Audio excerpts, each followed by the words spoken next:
Bienvenidos de nuevo a 105 by 68 Power. Este es el tercer y último episodio de nuestra serie sobre ¿por qué poseer un club? Poder, identidad y retornos no financieros. En los dos episodios anteriores vimos cómo la propiedad en el fútbol va mucho más allá de la lógica empresarial y funciona, en realidad, como una fuente de visibilidad, estatus, identidad y palancas políticas o estratégicas. En esta última parte vamos a centrarnos en las consecuencias estructurales de esas motivaciones.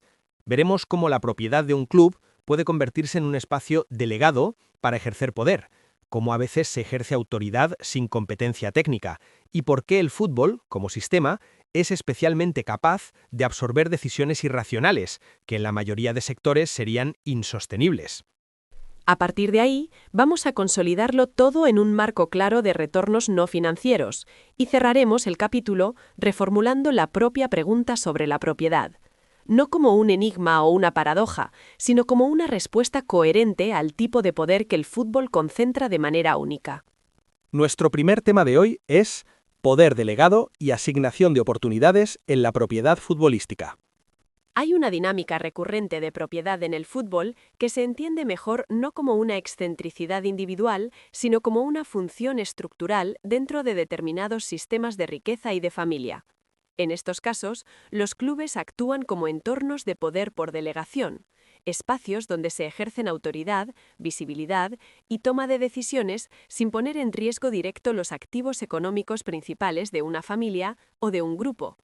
A esto se le llama a veces, con cautela, el escenario del heredero no apto, aunque el término puede ser engañoso si se interpreta literalmente.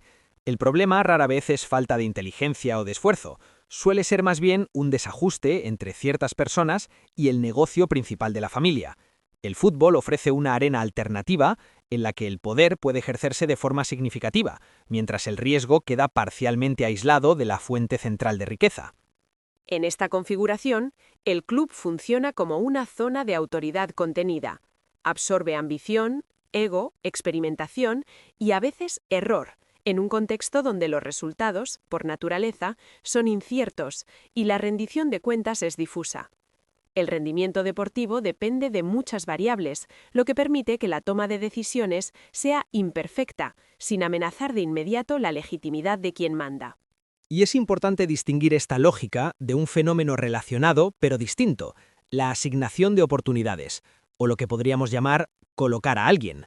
En algunos casos, la propiedad permite situar a miembros de la familia en roles como jugador, entrenador, ejecutivo, director, CEO o presidente, puestos a los que sería muy difícil acceder mediante competencia abierta en el mercado. Aquí no se trata tanto de contener como de crear oportunidades. Los clubes combinan prestigio y flexibilidad de una forma muy particular.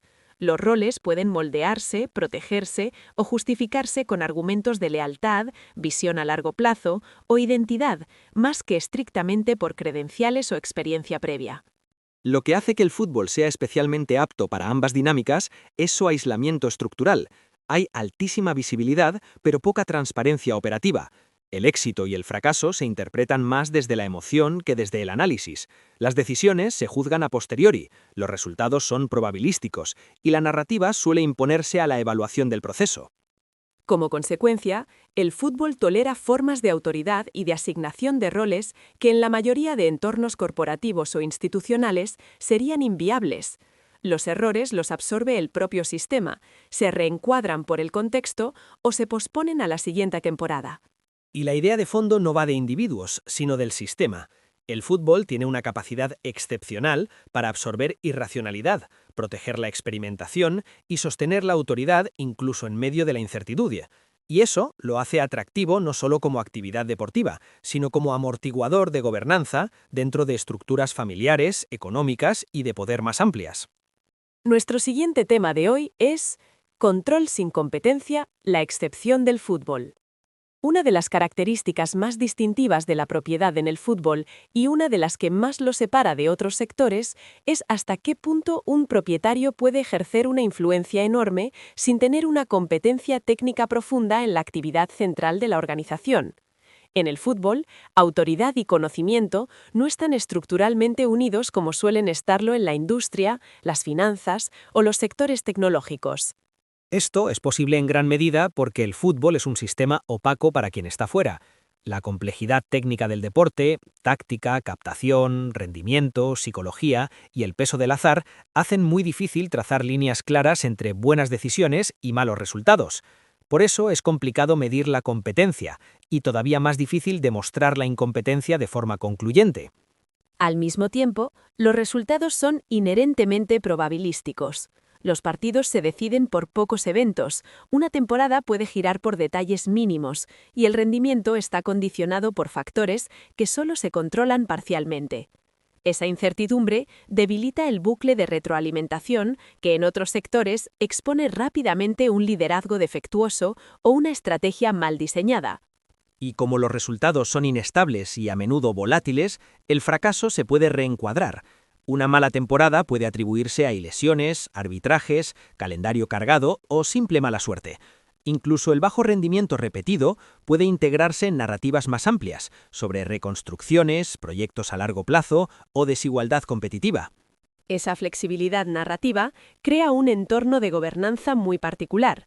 Los propietarios pueden intervenir con frecuencia, imponerse a especialistas o remodelar estructuras organizativas sin provocar el colapso inmediato de credibilidad que veríamos en otros ámbitos. La autoridad se mantiene no porque las decisiones sean demostrablemente correctas, sino porque los resultados siguen siendo discutibles. De hecho, el fútbol normaliza modelos de gobernanza que serían inaceptables en la mayoría de contextos profesionales: centralización extrema, responsabilidades borrosas, intervenciones emocionales y solapamiento de roles se toleran, y a veces incluso se esperan, porque el propio sistema difumina la rendición de cuentas. Esto no significa que la competencia no importe. Al contrario, los clubes bien gestionados suelen rendir mejor con el tiempo, pero el sistema permite periodos prolongados en los que una mala gobernanza queda enmascarada por el azar, la lealtad o la esperanza. Ese retraso entre causa y efecto es lo que hace que el fútbol sea especialmente atractivo para propietarios que valoran la influencia y el control por encima del dominio técnico. La idea clave es que los retornos no financieros no son líquidos, no se pueden vender al instante, valorar con precisión, ni cubrir fácilmente, pero para muchos propietarios son más estables, más resistentes y en última instancia más valiosos que el dinero, y eso explica por qué la propiedad en el fútbol sigue atrayendo capital mucho después de que su lógica financiera se haya agotado. Siguiente tema. Síntesis de cierre. Al llegar al final de este episodio, queda claro que quizá la pregunta inicial nunca fue la adecuada. Preguntar por qué alguien compraría un club implica que la decisión debe juzgarse sobre todo con una lente financiera u operativa, y esa suposición, como hemos visto, oculta más de lo que revela. Una forma más precisa de plantearlo es invertir la perspectiva. No por qué alguien compraría un club, sino por qué alguien que busca visibilidad, influencia, legitimidad y posicionamiento a largo plazo iba a ignorar un activo que concentra tantos de esos elementos en una sola estructura. Desde ese ángulo, la propiedad en el fútbol no parece una anomalía, sino una respuesta racional al tipo de poder que produce de manera única. Cuando entendemos que las motivaciones son no financieras, muchos comportamientos que parecen irracionales empiezan a tener sentido. Invertir a pesar de pérdidas, intervenir emocionalmente en decisiones deportivas, resistirse a delegar o tolerar inestabilidad dejan de ser excepciones, son consecuencias lógicas de los retornos que se están buscando. Y eso también explica por qué la propiedad en el fútbol está marcada por tensiones. Cuando están en juego poder, identidad y visibilidad, las decisiones rara vez son neutrales o puramente técnicas, están moldeadas por las mismas fuerzas que hacen atractivo al club en primer lugar. Y esto nos lleva directamente al siguiente paso de la serie. Si la propiedad está impulsada por velocidad, control y autoridad personal, más que por disciplina financiera, entonces la propia estructura de propiedad se vuelve decisiva. En el próximo episodio nos centraremos en un modelo concreto y muy común, y analizaremos cómo moldea la toma de decisiones y el riesgo desde dentro. El próximo episodio se titula Propiedad de un solo hombre: velocidad, riesgo y dependencia. Esto es 105 by 68 Power.